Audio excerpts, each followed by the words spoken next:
Basta na lang listahan ng mga congressman. 19 billion. Tapos, nung 1 billion na lang ang naiwan sa DepEd, anong ginawa nyo? Kinuha nyo ang 5 billion sa repairs, nilipat nyo para mukhang lumaki ang pera.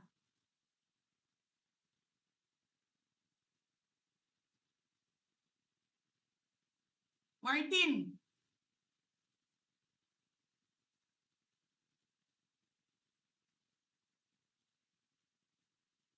nangangampanya tayo. Nakasakay tayo sa eroplano. Magkatabi tayo. Nagre-reklamo ka, putang ina ka, walang pera. Kasi, ano sabi mo? Gium-um ni Lisa Marcos o ni BBM ang kwarta. Walang pera sa kampanya kasi hindi nagbibigay si BBM at si Lisa. Ginigipit nila. Kinukuha nila lahat ang pera. Reklamo ka ng reklamo sa akin. Ano sinabi ko sa'yo? Huwag ka mag-alala. Lahat ng gusto tumulong sa akin, ipapadala ko sa iyo. Kunin mo lahat. Nagreklamo ka kay Medi Poblador kasi tumatanggap ng pera. Ano sabi ko sa'yo? Kausapin mo si Medi, kunin mo lahat ng pera. Lahat ng makuha mo na gustong tumulong sa akin, kunin mo. Gastusin mo. Ano sabi ko sa'yo? Pasensya ka na. Wala ka ng pera. Ano sabi mo sa akin? Sabi mo sa akin, okay lang. Pag nanalo kayo, babawiin ko lahat yan. Hindi ko naman alam, ang buong akala ko, babawiin mo sa negosyo mo. Legitimate businessman ka naman eh. Mina, pagsira sa kalikasan, legitimate na pagsira sa kalikasan, negosyo mo. Media, negosyo mo. Ano pa bang mga negosyo ni Martin Romualdez? Sulat niyo yan lahat. Akala ko magninegosyo ka lang. Kasi businessman ka naman. Hindi ko naman alam, binubulsa mo.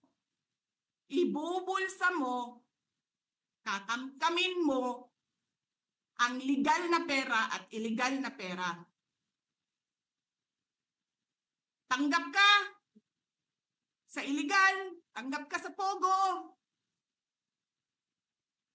Pinaalis nyo lahat ng kompetisyon ninyo, naiwan ang pogo mo. Tanggap ka, pogo. May nagsasabi pa, tumatanggap ka sa smuggling, sa droga. Tapos kuha ka dito sa National Treasury. Akin ito, akin ito. Babawiin ko lahat.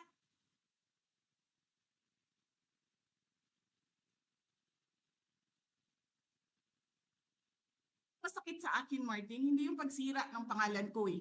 Ang masakit sa akin,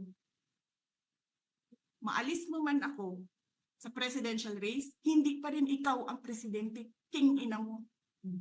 Walang buboto sa'yo. Please lang. Wala.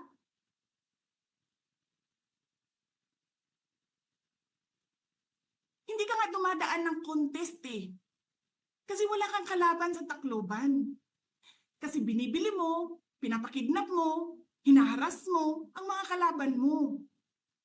Hindi ka dumaan ng contest. Ang alam mo lang, kasi mayaman ka, bibilhin ko lahat ng tao ng pera. E pobre man mong tanan, kwarta na may inyo. There is nothing in you except money. Yan lang. Martin, harapin mo yung katotohanan. Walang puking ina, walang boboto sa'yo. Senador man, Vice President man, President man, walang boboto sa'yo. Hindi ko nga alam kung mananalo ka pa ngayon sa Tacloban eh. Palamang hindi na. Sinong gusto sa lahat sa buong Pilipinas ang ibalik ka sa Kongreso? E di lahat ng tao pupunta yan doon sa Tacloban, mangangampanya yan sa kalaban mo. Kasi magnanakaw ka. Hindi ka dumadaan sa audit.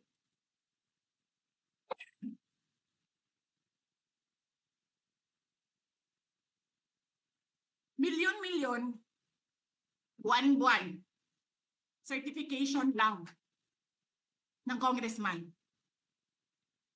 1 million, 2 million, pirma lang. Alam nyo, bakit alam ko? Kasi may MA din ako. May MA ako sa DepEd, may MA ako sa OVP.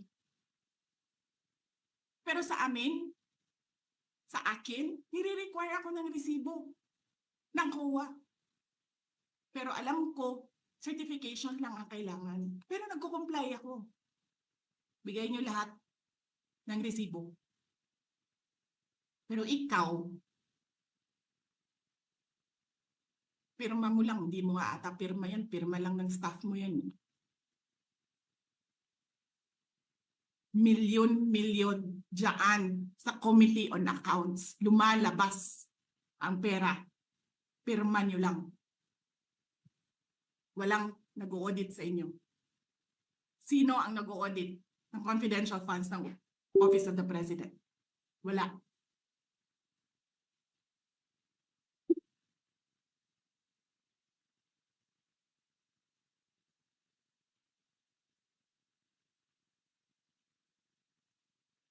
Yan ang Pilipinas. Yan ang bagong Pilipinas.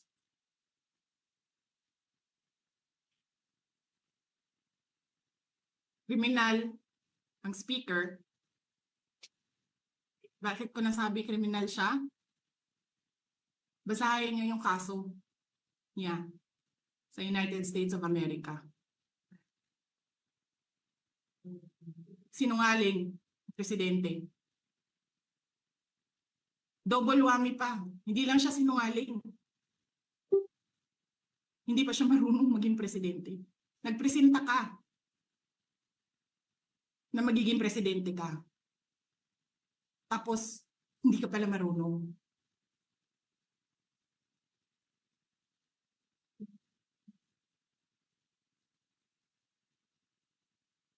Sarap-sarap ng kain ninyo, buffet, dyan, dito, sa House of Representatives.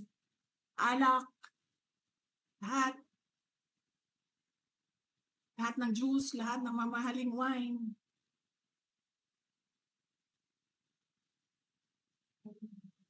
Pero yung taong bayan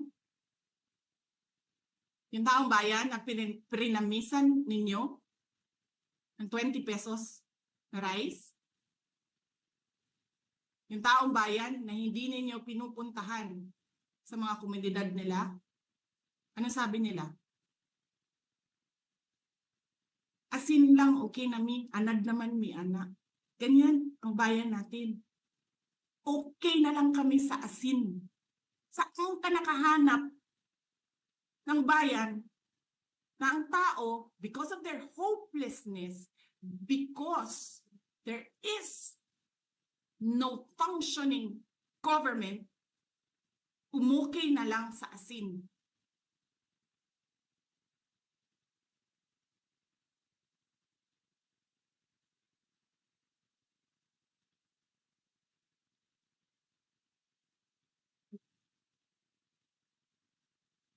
Buti na nga lang, abogado si Atty. Lopez eh. Kasi alam niya kung ano sasabihin niya doon sa mga pumasok sa kwarto niya. Na take note, nagnakaw pa ng cellphone. Saan ka nakahanap? Papasok ka, nanakawin mo yung cellphone, dadalhin mo pa yung tao.